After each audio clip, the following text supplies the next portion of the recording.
Hello students, कैसे आप सभी।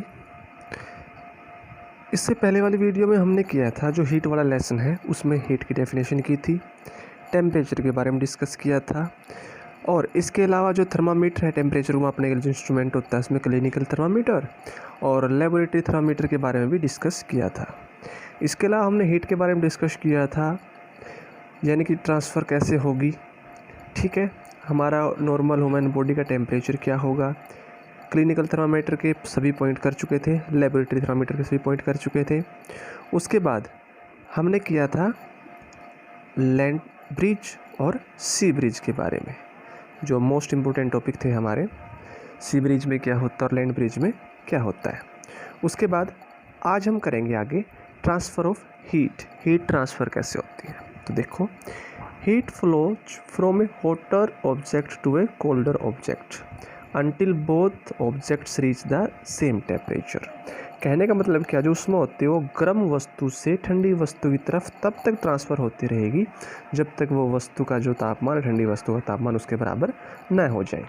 फॉर एग्जांपल, आपने घर पे हीटर के ऊपर कुछ भी ऑब्जेक्ट रखा हुआ है, कुछ भी बर्तन रखा, मान लो गिलास रखा हुआ है, कुछ भी रखा हुआ है मान लो, तो सबसे पहले उसका वो सरफेस गर्म होगा जो हीटर के बिल्कुल नियर बाय है, नीचे वाला सिरा।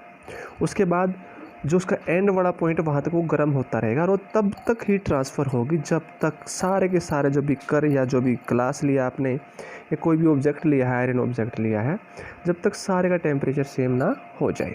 उसके बाद देखो, the heat flows from a body at a higher temperature to a body at a lower temperature. यानी जो ऊष्मा होती है किसी भी वस्तु में, कोई भी ऑब्जेक्ट है, कोई बॉडी है, हायर टेम्परेचर से लो टेम्परेचर की तरफ ही फ्लो अप करेगी। तो यहाँ पर हम 3 वेज करेंगे। देखो, there are 3 ways in which heat can flow from one object to another. 3 प्रकार करेंगे जिनमें जो हीट होती है ट्रांसफ़र होती है। पहला कंडक्शन, दूसरा कन्वेक्शन और तीसरा रेडिएशन। तीनों पॉइंट हमारे लास्ट वीडियो में आ चुके थे, लेकिन हमने वहाँ से इनको डिफाइन नहीं कर पाए थे अच्छे तरीके से, तो यहाँ पर कर लेते हैं। तो सबसे पहले हम बात करें कंडक्शन की। कंडक्शन होता है क्या, देखो, it is the process by which heat is transferred from the hotter end to the colder end of an object. कहने का मतलब क्या, एक वह प्रक्रिया है, अभिक्रिया है जिसके अंदर क्या जो ऊष्मा होगी वो गर्म सिरे से ठंडे सिरे की तरफ, गर्म सिरे से ठंडे सिरे की तरफ ट्रांसफ़र होगी। उसके बाद बात करेंगे हम कन्वेक्शन की। तो इसमें देखो क्या होगा, it is the flow of heat through a fluid from place of higher temperature to place of lower temperature by movement of the fluid itself. वहाँ पर हमारी ट्रांसफ़र हुई थी, हीट प्रोसेस थी पूरी की पूरी।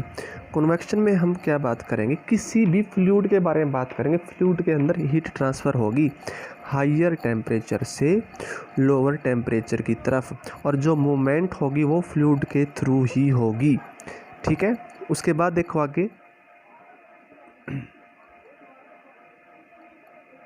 रेडिएशन का टॉपिक हमारा। रेडिएशन के बारे में देखो, इसमें ध्यान से, it is the mode of transfer of heat, यानी कि जो ऊष्मा है उसके स्थानांतरण या ट्रांसफ़र होने का एक मेथड है। इसमें क्या होगा, इन विच, जिसमें क्या होता है, energy is directly transfer from one place to another place, एक स्थान से दूसरे स्थान पर ट्रांसफ़र होगी। It does not need any material medium, इस पदार्थ के लिए कोई भी माध्यम की आवश्यकता नहीं होगी। तो ध्यान देना, कंडक्शन के अंदर क्या था, हीट ट्रांसफ़र हुई थी हॉटर एंड से, गर्म हिस्से से ठंडे हिस्से की तरफ। कन्वेक्शन में हीट का फ्लो अप हुआ था हायर टेम्परेचर से लो टेम्परेचर की तरफ, ये बात थी फ्लूइड की। और रेडिएशन में क्या होगा, जो एनर्जी है वो ट्रांसफ़र होगी one place to another place. तो तीनों में डिफरेंस होता है हमारा। तो हमारे जो क्वेश्चन बनते हैं यहाँ पर, ट्रांसफ़र ऑफ हीट का टॉपिक हो गया, कंडक्शन के बारे में, कन्वेक्शन के बारे में और रेडिएशन के बारे में। उसके बाद देखो आगे, dark coloured objects absorb radiation better than the light coloured object. कहने का मतलब हमारा यहाँ पे क्या है, जिन वस्तुओं का रंग गहरा होता है, ब्लैक कलर ज़्यादा होता है, वो हीट को ज़्यादा अब्जॉर्ब करती है जो प्रकाश सफ़ेद कलर के, सफ़ेद रंग के जो वस्तु होते हैं उनके कंपैरिजन में। इसको समझने के लिए आपने अपने घर पे तवा देखा होगा जिसका हम रोटी वगैरह पकाते हैं, तो हमेशा ब्लैक कलर का ही मिलेगा। मोस्टली ऑब्जेक्ट जिनका हम यूज कुछ बनाने के लिए करते हैं उनका नीचे वाला सरफेस वो ब्लैक ही मिलेगा, क्यों? क्योंकि वो हीट को ज़्यादा अब्जॉर्ब करते हैं।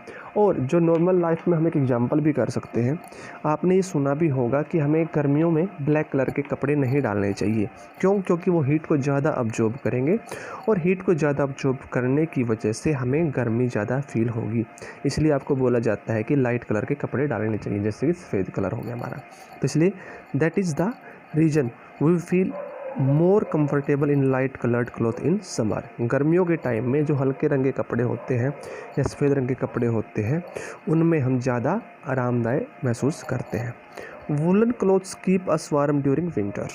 आगे जो पॉइंट उठता है वो है वुलन क्लॉथ के बारे में। जो ऊनी कपड़े होते हैं वो हमें सर्दियों में हमारे शरीर को गर्म रखने का काम करते हैं। अब ऐसा क्यों है?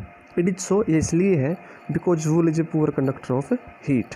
जो ऊन है जो वो ऊष्मा की कम सुचालक है।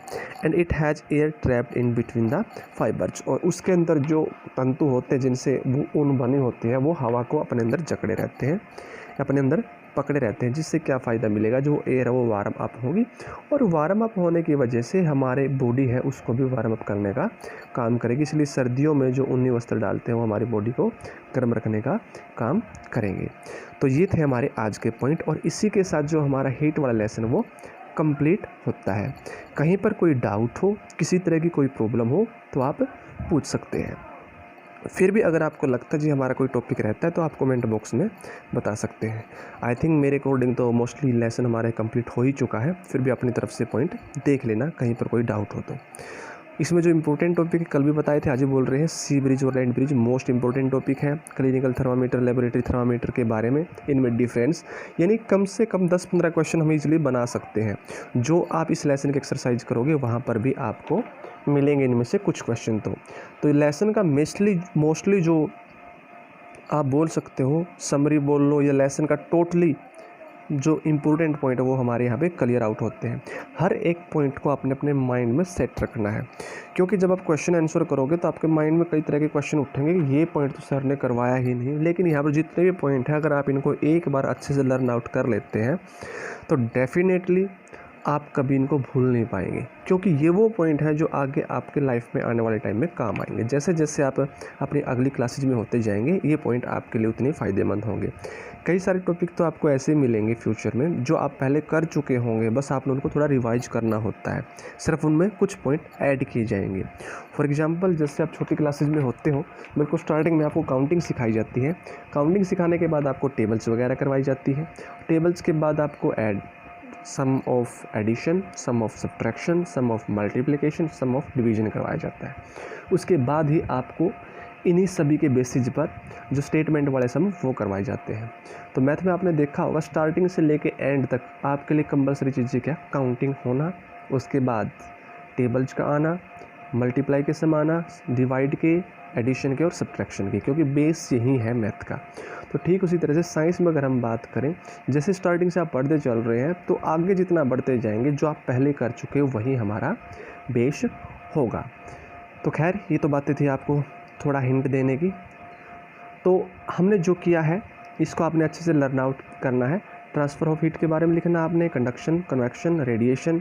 इसके अलावा 2 पॉइंट हमारे ये बनते हैं, ये आपने नोट्स में तैयार कर लेने हैं। और मैं आशा करूँगा कि वीडियो आपको अच्छी लगी होगी। अगर वीडियो आपको अच्छी लगी है तो चैनल को शेयर करें, चैनल को सब्सक्राइब भी करें, वीडियो को शेयर करें और लाइक करें। Thank you.